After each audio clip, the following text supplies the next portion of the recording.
Ibu Gubernur, hadirin sekalian berbahagia. Kami dari Federasi mengucapkan innalillahi wa inna ilaihi raji'un. Innalillahi wa inna ilaihi raji'un atas jatuhnya korban pada kegiatan pertandingan tadi malam Arema di Kanjuruhan. Kami sudah melakukan langkah. Hari ini tim dari PSSI dan LIB ada di Malang untuk melakukan investigasi tentang pelaksanaan pertandingan yang kemarin dilakukan oleh panitia lokal, oleh RC lokal. Namun kami langsung mengambil langkah. Yang pertama adalah sudah dipastikan Arema tidak boleh lagi bermain di Stadion Pembesa di Kanjuruhan selama musim ini berlangsung. Kemudian 1 minggu ke depan bahkan untuk sementara liga dihentikan. Kita menunggu hasil proses investigasi yang kita lakukan nanti. Mohon doanya semoga tim kita bisa berjalan dengan cepat, tuntas dan menghasilkan apa yang terjadi sebenarnya di lapangan. Terima kasih.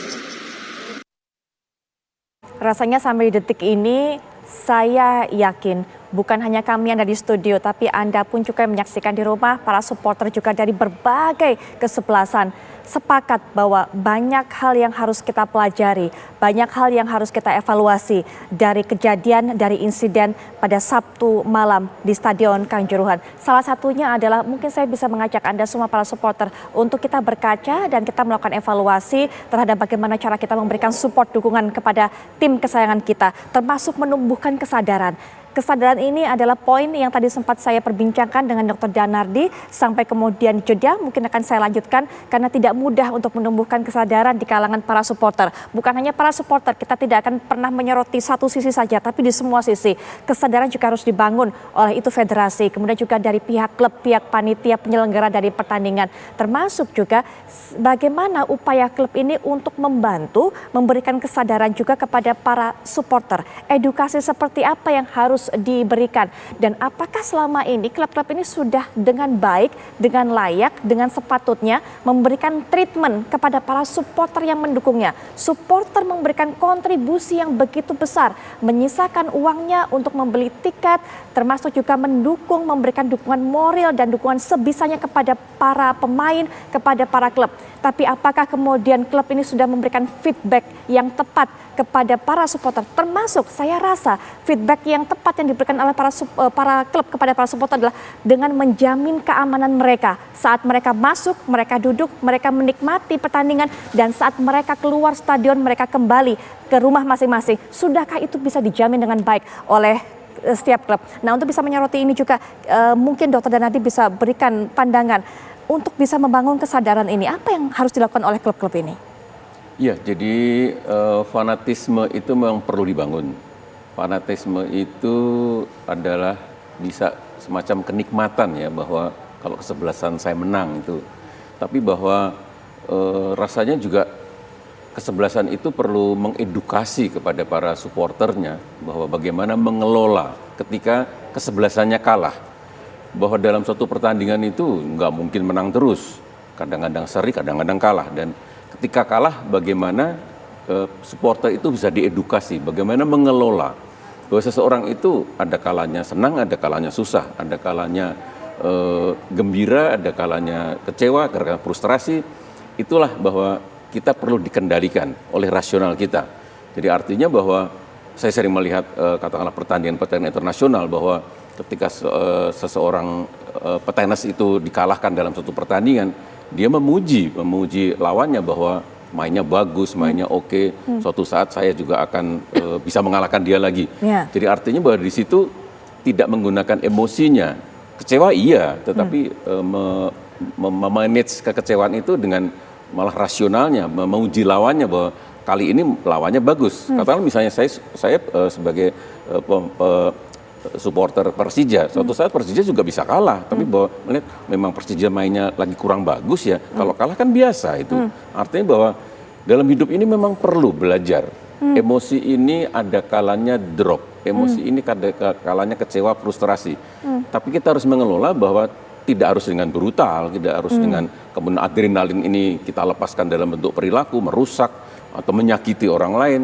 Nah, kalau sudah mulai menyakiti, ini akan berkepanjangan bahwa supporter di sana juga akan menyakiti saya juga seperti itu. Baik. Jadi baiklah bahwa ini pelajaran yang penting bahwa supporter itu harus siap apabila klubnya kalah. Supporter harus bisa legowo bahwa oh iya hari ini kesebelasan saya mainnya kurang bagus. Baik. Dan betul tadi bahwa pertandingan ini hanya 90 menit. Jadi oke lah adrenalin boleh tinggi di 90 menit, tapi setelah itu oh iya saya kalah. Oh iya saya hari ini menang. Sudah habis itu bahwa support dari sana itu mungkin juga saudara saya, teman saya. Jadi bahwa boleh kita fanatisme, boleh kita berapi-api selama di pertandingan itu saja. Baik. Dan ketika kalah kita siap. Supporter harus belajar untuk membangun kesadaran, itu kita sepakati bersama. Kemudian pihak klub juga harus belajar bagaimana menyelenggarakan pertandingan dengan semestinya, menjamin keselamatan para supporter, para penonton yang sudah mengeluarkan uang untuk membeli tiket. Yang juga mungkin saya akan soroti, dokter, dan juga minta dokter untuk berikan pandangan adalah pihak pengamanan, pihak kepolisian rasanya juga harus belajar bagaimana memberikan treatment kepada para supporter yang ada di sana.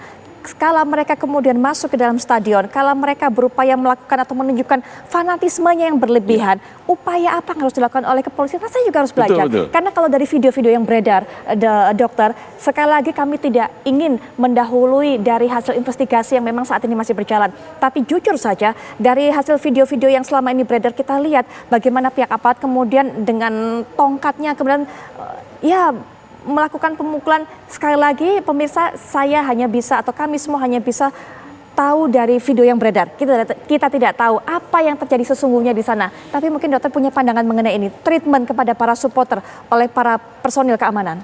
Jadi betul, jadi bahwa klub sendiri juga melakukan pembinaan agar juga pemainnya itu siap untuk kalah. Kemudian juga kalau supporternya itu juga diedukasi, dibina agar supaya bahwa siap menang siap kalah. Tentunya juga dari aparat keamanan sendiri. Aparat keamanan sendiri bagaimana menghadapi situasi supporter yang juga lagi beringas.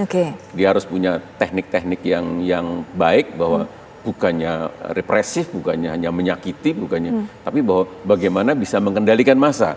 Artinya bahwa di situ terus-menerus belajar, terus-menerus mendapatkan teknik-teknik baru bagaimana mengendalikan massa yang sedang seperti itu.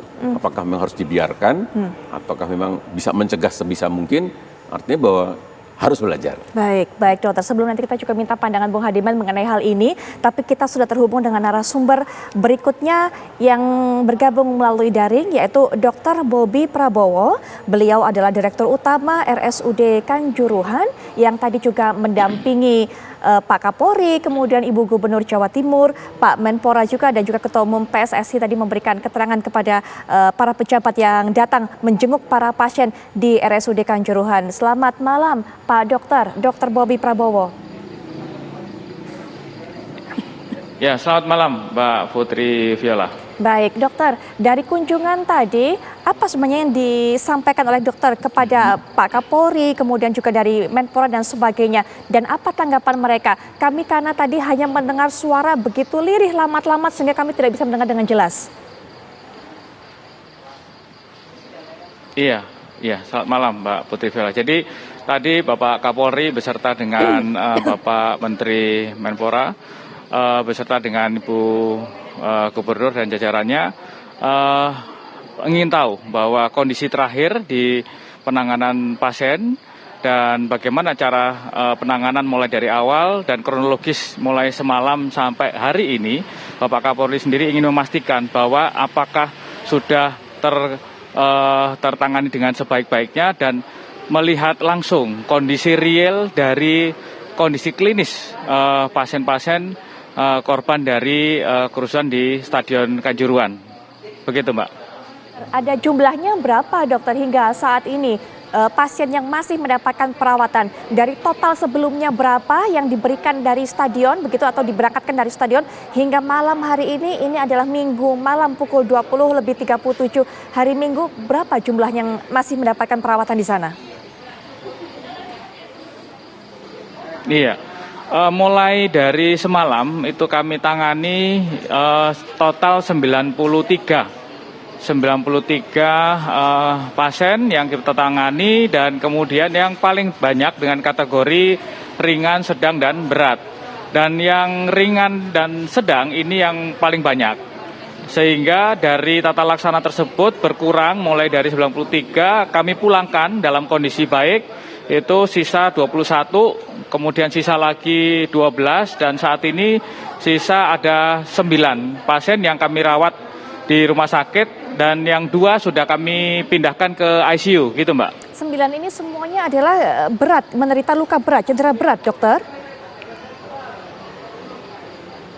Tidak. Jadi yang 5 itu ada cedera otak berat, kemudian yang 1 itu patah tulang dengan pasca operasi dan kondisinya baik, malam ini sudah selesai operasi, dan yang 2 lagi ini kondisinya terus membaik dan kami evaluasi terus baik, kemungkinan kami akan pulangkan Mbak, yang 2. Baik. Dokter, ini sekedar untuk bisa mengkonfirmasi jumlah angka. Karena terus terang hingga saat ini masih ada simpang siur soal angka. Begitu banyak jumlah korban meninggal dunia. Bahkan tadi kami yang ada di studio sempat mendengarkan sampai jumlahnya mencapai 180-an korban jiwa. Walaupun kami sudah dapatkan keterangan dokter dari Pak Kapolri tadi pada saat konferensi pers totalnya adalah 125. Kami hanya memastikan kembali menurut catatan rumah sakit berapa jumlah pastinya dokter. Dan juga tadi kan yang menjadi salah satu kendala sehingga jumlahnya membengkak adalah alasannya adanya pencatatan ganda, double catatan begitu dari korban-korban jiwa. Mengapa mungkin itu bisa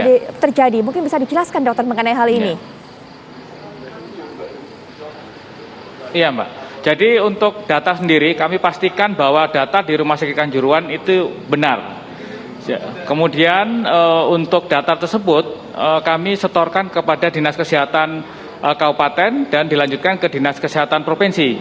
Untuk totalnya kami tidak tahu pasti karena itu kewenangan dari Dinas Kesehatan untuk mengumpulkan bahan-bahan data-data termasuk dari kami yaitu jumlah kondisi yang kami tangani dan yang meninggal dunia. Begitu Mbak. Baik, jadi angka itu kepastiannya keluarnya dari Dinas Kesehatan begitu ya Dok? Iya. Baik, Dok, ini juga berbicara mengenai kondisi pasien. Ini bagaimana? Saya sempat mendengar karena tadi dokter menjelaskan kepada Pak Menpora, kepada Kapolri dan sebagainya bahwa ada juga pasien-pasien ini kemudian yang terinjak-injak dan sebagainya. Tapi sekali lagi seperti yang sudah sempat saya katakan, kami hanya bisa mendengarkan begitu tipis, tidak terlalu jelas. Mungkin bisa dijelaskan mengenai hal ini, Dok. Betul Mbak. Jadi korban yang kami temui itu paling banyak adalah korban trauma ya, multiple trauma. Yang berat itu trauma kepala yang kita panggil gegar otak ya. Gegar otak itu ada 5 gegar otak yang kami hadapi. Dan kemudian untuk multiple trauma itu terjadi karena pasiennya terinjak-injak. Nah, ini kemungkinan juga karena jumlah masyarakat yang terlalu banyak, jumlah manusia yang terlalu banyak pada satu area sehingga oksigenasinya kurang. Sehingga korban tersebut kemungkinan pingsan dan pingsan kemudian terinjak-injak dengan bukti bahwa ada di bekas-bekas injakan itu ada di dada, kaki dan tangan itu membekas di area yang terjadi yang kami temukan di korban-korban di kerusuhan di Stadion Kanjuruhan ini. Dokter, tadi kami sempat mendapatkan cerita dari kerabat dari para korban bahwa memang dari jenazah para korban itu terlihat tubuhnya memar-memar, ada luka-luka biru di sekujur tubuhnya. Apakah itu kemudian kemungkinan besarnya adalah karena terinjak-injak tadi gitu, Dok? Luka-luka jadi seperti itu. Iya, kemungkinan besar seperti itu. Iya. Jadi bentuknya kan sama ya seperti bentuk tekanan ya, tetapi bukan bentuk yang seperti misalkan bentuk benturan benda keras ya. Nah, yang paling banyak yang kami temui itu di sini juga adalah oksigenasinya yang rendah. Sehingga ada beberapa pasien yang sedang itu kami lakukan oksigenasi ya, dari beberapa pasien yang pingsan yang kami dapatkan, yang kami evakuasi di UGD itu berangsur-angsur membaik, Mbak. Berangsur-angsur membaik. Tetapi yang terjadi pada pasien-pasien yang cedera kepala dengan gegar otak ini yang ada 5 ini yang berangsur-angsur baik juga, tetapi masih perlu perawatan khusus di intensive care, yaitu di ICU. Baik. Demikian, Mbak. Iya, Dok, ini kan kami banyak sekali mendapatkan gambar-gambar video amatir, Dok, yang memang mungkin secara pencahayaan mempengaruhi, secara kualitas kamera juga mempengaruhi. Sehingga kami mau bertanya dengan dokter, ada beberapa gambar dari jasad ataupun jenazah tubuh tersebut yang kami lihat memang bergelimpangan ataupun bergeletakan di stadion ini, warnanya agak berubah, warna wajahnya atau mungkin juga warna di bagian atas badannya. Nah, Betul. apakah memang betul, Dok, seperti itu dan apa penyebabnya, Dok, jika memang itu yang terjadi? Ya, memang kami dapatkan beberapa itu pucat dan biru ya, artinya kekurangan oksigen paling banyak ya. Sehingga banyak memang pasien-pasien yang bergelimpangan itu pingsan karena mungkin dugaan besar suatu kekurangan oksigen. Karena pada kasus-kasus mass casualty incident massal ini manakala berkumpul jadi satu pada masyarakat tertentu yang kelompok tertentu, kemudian dengan oksigenasi yang sedikit, maka akan menimbulkan bentuk seperti kekurangan oksigen, dan bentuk kekurangan oksigen itu dampaknya seperti membiru dan sesak nafas ya. Baik. Demikian sampai mungkin juga pada kondisi pasien yang pingsan. Nah, ini memang perlu kajian-kajian yang lebih mendalam lagi tentang kondisi tersebut. Baik, Dok, ketika masa berkumpul kekurangan oksigen, bagaimana kemudian, Dok, gas air mata yang dilemparkan itu memperparah kondisi itu, Dok? Ya, memang ada beberapa ya, ringan dan sedang itu yang kami temui ini sekitaran mata dan mata itu juga merah ya, konjungtivanya memerah ya, jadi yang putih-putihnya jadi merah. Dan sekitar juga mata itu juga merah. Ini mungkin kejugaan kami terkena akibat gas air mata tersebut. Tetapi dengan berdasarkan waktu itu merah itu memudar dan beberapa yang ringan kami pulangkan, Mbak. Baik, Dok, mungkin juga bisa menjelaskan, karena kami ingin sekali menggunakan kesempatan ini untuk mengedukasi masyarakat umum. Apa sebenarnya dampak yang bisa didapatkan oleh orang-orang yang terkena gas air mata ini, Dok? Iya, untuk secara keilmuan ya saya tahu ya dapat mengiritasi dari mata dan pernapasan dalam jumlah yang besar. Jadi memang bisa menimbulkan perubahan warna, dan kemudian kalau dalam jumlah besar ya memang menimbulkan sesak nafas ya. Tetapi itu dampak secara teoritis dan secara kimia bagi tubuh manusia. Dr. Bobby Prabowo selaku Direktur Utama RSUD Kanjuruhan, terima kasih sudah meluangkan waktunya di tengah kerjanya tentunya ataupun juga kesibukannya memberikan perawatan kepada para korban atas tragedi semalam, menyempatkan untuk memberikan informasi kepada kami. Selamat bertugas kembali, dokter, dan juga terima kasih untuk dokter beserta rekan-rekan yang sudah memberikan penanganan yang begitu maksimal. Selamat malam, Dr. Bobby. Ya. Selamat malam, Mbak. Terima kasih, Mbak. Baik, tadi kita sudah mendengarkan keterangan dari pihak RSUD Kanjuruhan. Anda sudah pastikan atau dapatkan kepastian mengenai angka, jumlah pasien yang dirawat, kemudian yang meninggal dunia, dan juga Anda bisa mendengarkan tadi sebenarnya bagaimana efek dari gas air mata dan apa saja cedera luka yang diderita oleh mereka, baik yang meninggal dunia dari tragedi semalam ataupun juga yang mendapatkan perawatan di rumah sakit. Kita akan kembali lagi mengenai perbincangan yang sudah sempat saya berikan jeda tadi atau saya sela tadi dari Dr. Danadi memberikan pandangan klub, kemudian juga pihak pengamanan, treatment seperti apa yang harus diberikan kepada para supporter, dan juga supporter harus belajar mengenai kesadaran ini. Ini pelajaran hidup, ya. Bung Hadiman. Putri, baru saja saya dapat kabar dari teman saya, satu partai di La Liga ketika Sevilla berhadapan dengan Valencia, kubu kedua tim melakukan mengheningkan cipta untuk tragedi di Indonesia, di Kanjuruhan.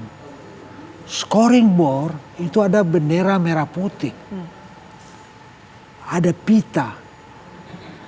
Ini adalah sebuah sinyal bahwa kita berangkat dari tragedi yang terjadi di Kanjuruhan, semua kita harus mengheningkan cipta Kita harus tafakur saat ini.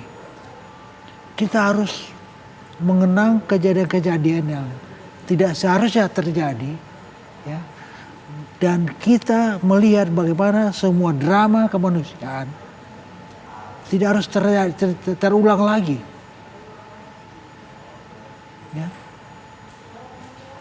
Sampai kapan kita melihat peristiwa sepak bola kita dengan siaran-siaran seperti ini? Ya.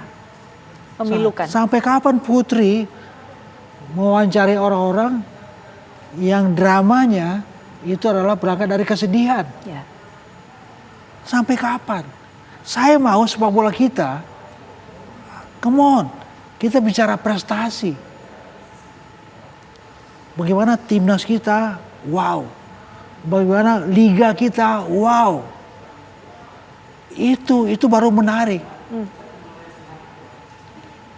So sekarang saatnya kita mengheningkan cipta. Kita harus tafakur, harus merunduk. Oh, yang ini udah selesai sudah. Makanya banyak pertanyaan ke saya dari siapapun, apa kabar FIFA untuk apakah mereka menjatuhkan sanksi? Nah, itu jadi pertanyaan kita bersama. Kemungkinannya seperti apa kalau belajar dari kasus-kasus sebelumnya, Bang?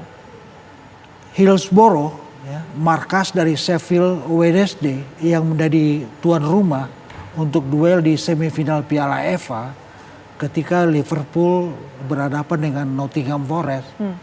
Ada drama di situ, ada korban di situ, 96 orang tewas, ya kan? Saya melihat memang di situ ada kejadian yang menarik, ya. Tetapi kemudian FIFA tidak menjatuhkan sanksi apa-apa di situ.